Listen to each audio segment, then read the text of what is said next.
She made the black hostess cry, then saw her at the hospital next day. The restaurant was full. Every table taken, every chair occupied. And Karen Mitchell was furious.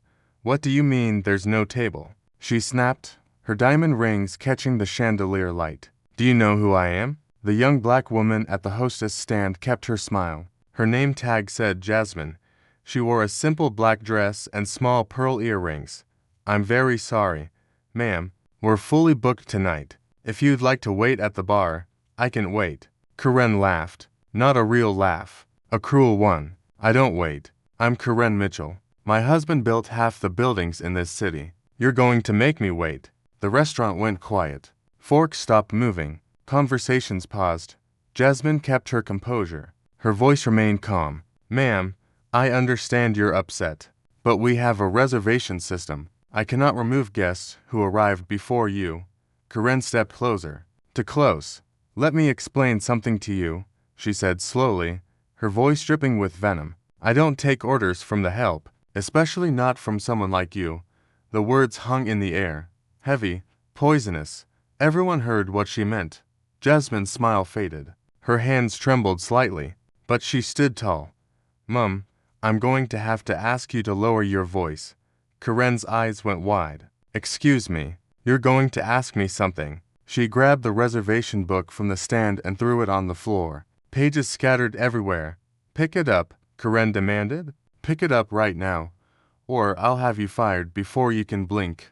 Jasmine didn't move. Karen leaned in closer. You people always think you're something special, but look at you, standing at a door, greeting people for minimum wage. This is all you'll ever be. Nothing. A tear escaped Jasmine's eye. She wiped it quickly, but Karen saw it, and she smiled. Oh, did I hurt your feelings? Karen mocked. Maybe if you'd stayed in school, you wouldn't be here. Maybe if your people worked harder. That's enough. The manager appeared. A nervous man in a gray suit. He looked at Karen, then at Jasmine, then at the scattered papers on the floor. Mrs. Mitchell, please, let me find you a table. Jasmine, take a break.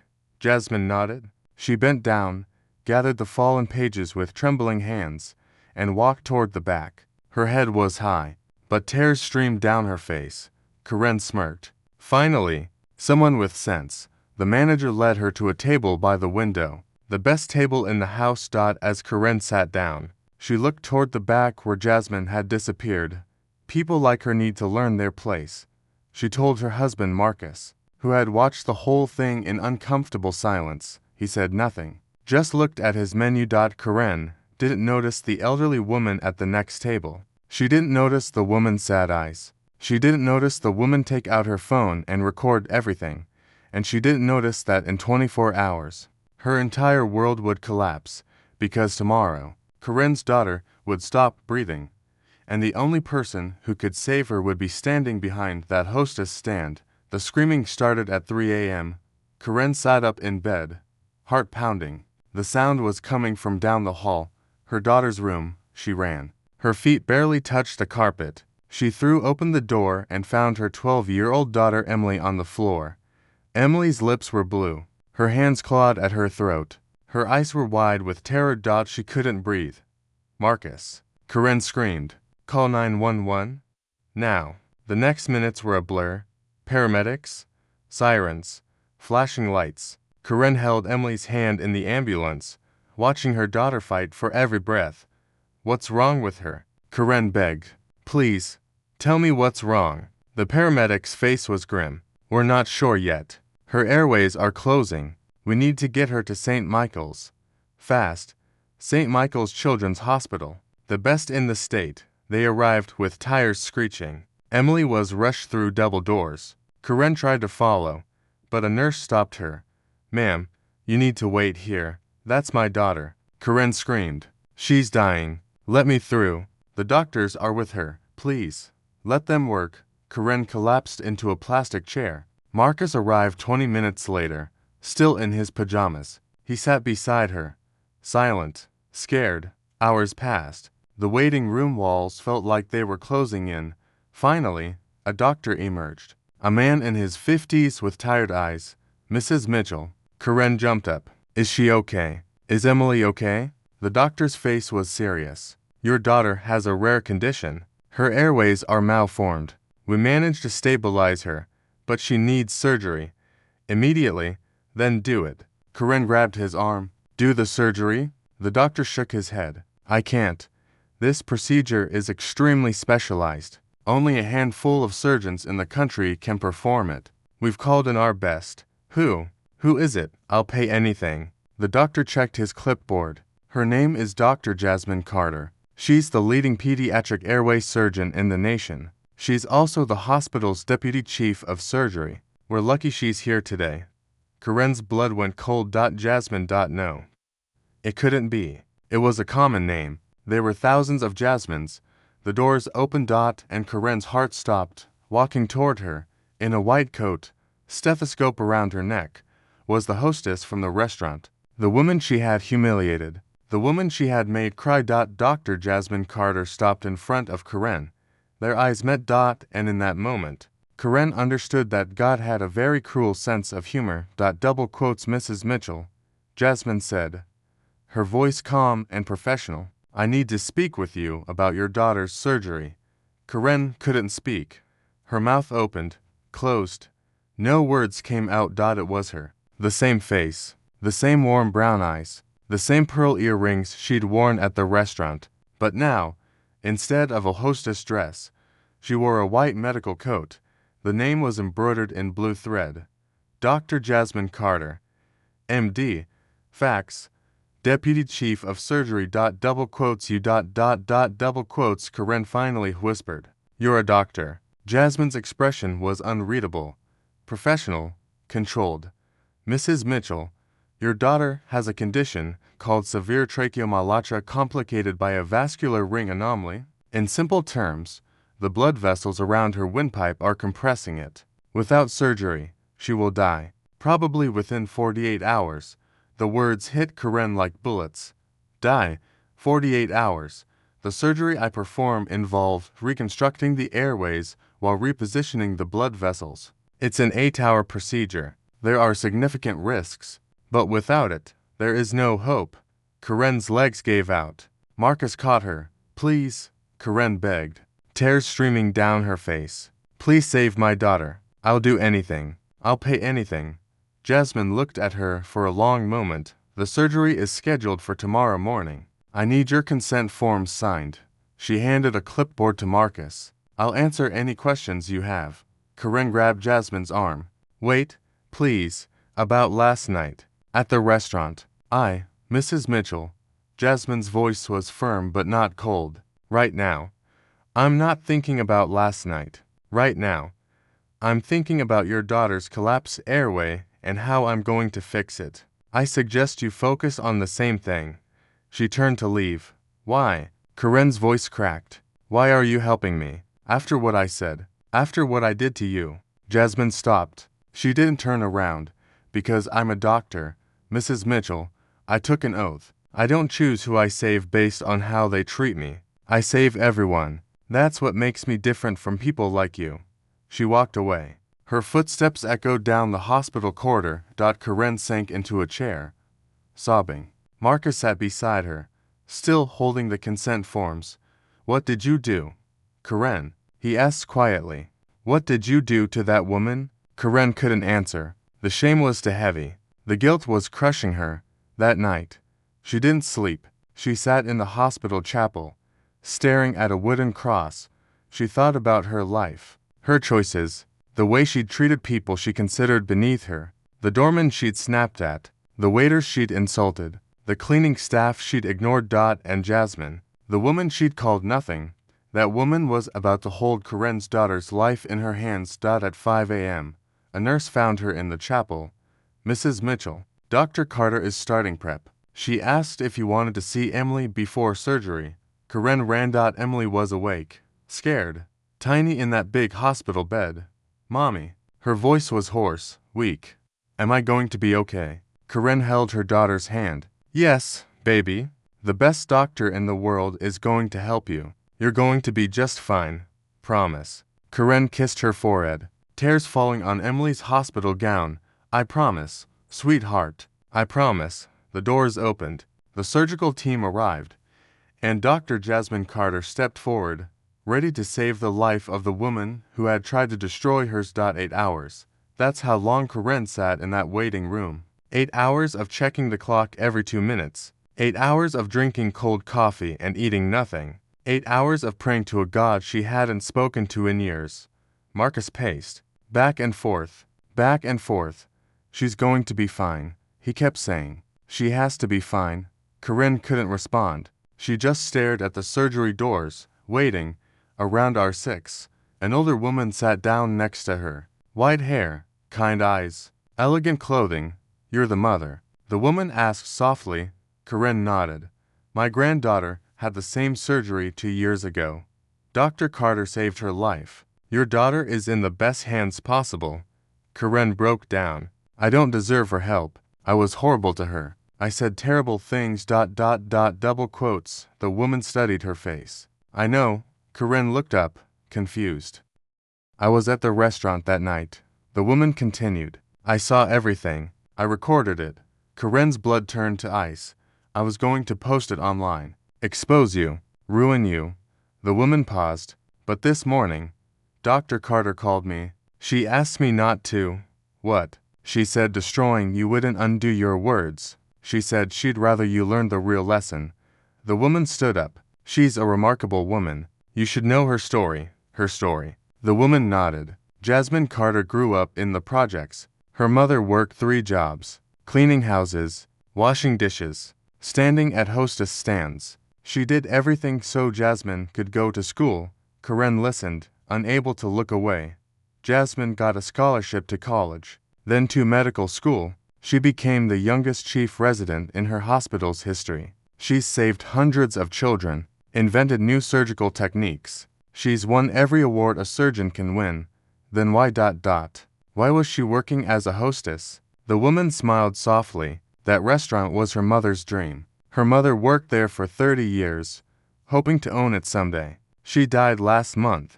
Jasmine bought the restaurant to honor her. Every Friday night, she works the hostess stand, her mother's old position. To remember where she came from, Karen covered her face with her hands. The sobs came hard and ugly. You called her nothing, the woman said quietly. But she's more than you'll ever be. Not because of her degrees or her money, but because despite everything you did, she's in there right now, fighting to save your daughter's life. The woman walked away. Karen sat alone with her shame. 2 more hours passed. Then the surgery doors opened. Dr. Jasmine Carter walked out, still in her surgical scrubs. Her face was tired. Her eyes were heavy, but she was smiling. Mrs. Mitchell, the surgery was successful. Emily is going to make a full recovery. Karen fell to her knees. Marcus caught her. They both cried. Thank you, Karen sobbed. Thank you, thank you, thank you. Jasmine nodded. Professional, dignified. But as she turned to leave, Karen grabbed her hand. Wait, please, I need to say something. Jasmine paused. I'm sorry. Karen's voice broke. I'm so sorry. What I said to you was unforgivable. You're not nothing. You're everything. And I'm the one who's nothing. Jasmine looked at her for a long moment. Then she squeezed Karen's hand. We're all broken in different ways. Mrs. Mitchell, some of us were taught that cruelty is strength. But it's not.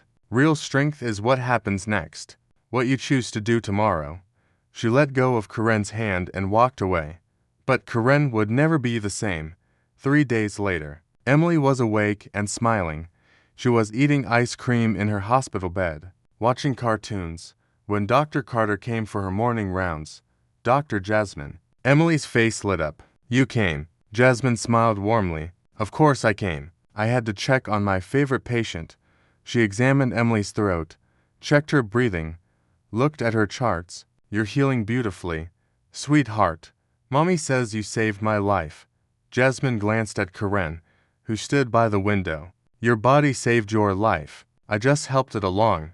Emily grabbed Jasmine's hand. When I grow up, I want to be just like you. Karen felt tears forming again. She'd cried more in the past 3 days than in the past 10 years. After the examination, Jasmine headed for the door. Dr. Carter. Karen called. Can we talk? Please? They walked to a quiet corner of the hospital garden.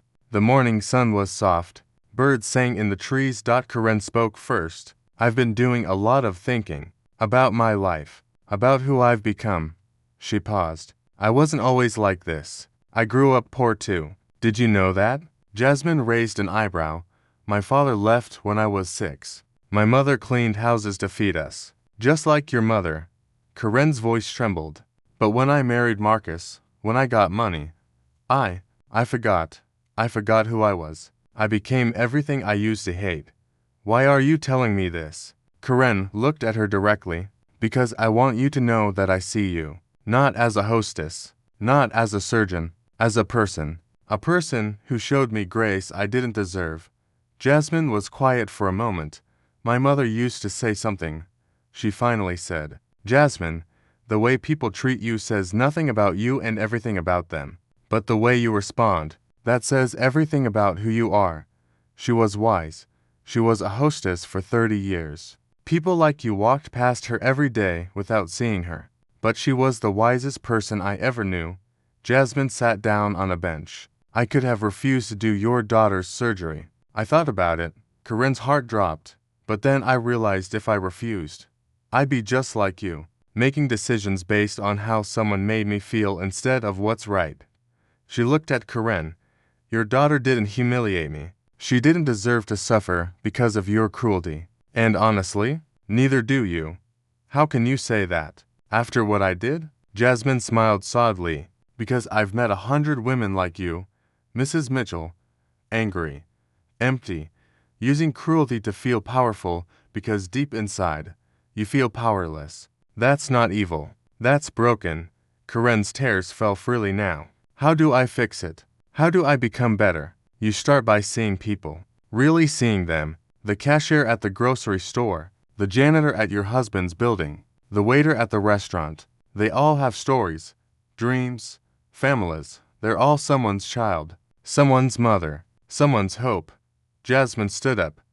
And then you use your power for something other than yourself. You have money, influence. You could destroy people with that. Or you could help them. She left Karen alone in the garden. That afternoon, Karen made a call. Then another. By that evening, she had donated $1 million to the Jasmine Carter Foundation for underprivileged children. But that was just the beginning. 1 year later, the auditorium was packed. 300 people in their finest clothes. Cameras flashing. Reporters waiting. It was the annual Humanitarian Awards ceremony. On stage, a video played. It showed a new community center in the poorest neighborhood in the city. Free medical clinics, after-school programs, college scholarship funds. And behind it all, one name, the Emily Mitchell Foundation. Karen walked to the podium. She looked different now, softer, lighter, like someone had lifted a weight from her shoulders. 1 year ago, she began, I was the worst version of myself. I was cruel. I was arrogant. I hurt people because I was hurting inside. She paused. And then I met someone who showed me what real strength looks like. The screen behind her showed a photo of Jasmine. Dr. Jasmine Carter saved my daughter's life. But more than that, she saved mine. She showed me that grace is more powerful than hatred, that kindness is more powerful than cruelty, that seeing people as humans is more powerful than seeing them as obstacles. Karen wiped a tear. I can't undo the things I said. I can't unbreak the hearts I broke. But I can do better. Starting now. Starting today. Starting with every person I meet. She looked into the crowd. There's a quote I learned from Dr. Carter's mother. A woman who stood at a hostess stand for 30 years and raised the most remarkable person I've ever met. She said, How you treat the invisible tells the world who you really are. Karen's voice broke. For years, I treated people like they were invisible. Cleaners, servers, hosts, anyone I thought was below me. But they were never below me. They were mirrors, showing me how small I really was. She looked directly at Jasmine, who sat in the front row. Jasmine, you could have let me suffer. You could have refused. You could have exposed me and destroyed my life. Instead, you saved my daughter, changed my heart, and taught me what it really means to be a good person. Karen's voice was strong now. This foundation exists because of you. Every child we help, every life we change, it's because one hostess refused to become what the world tried to make her. Jasmine stood, walked to the stage. The two women faced each other. Karen extended her hand. Jasmine didn't take it. Instead, she pulled Karen into a hug. The audience erupted. Standing ovation. Tears everywhere.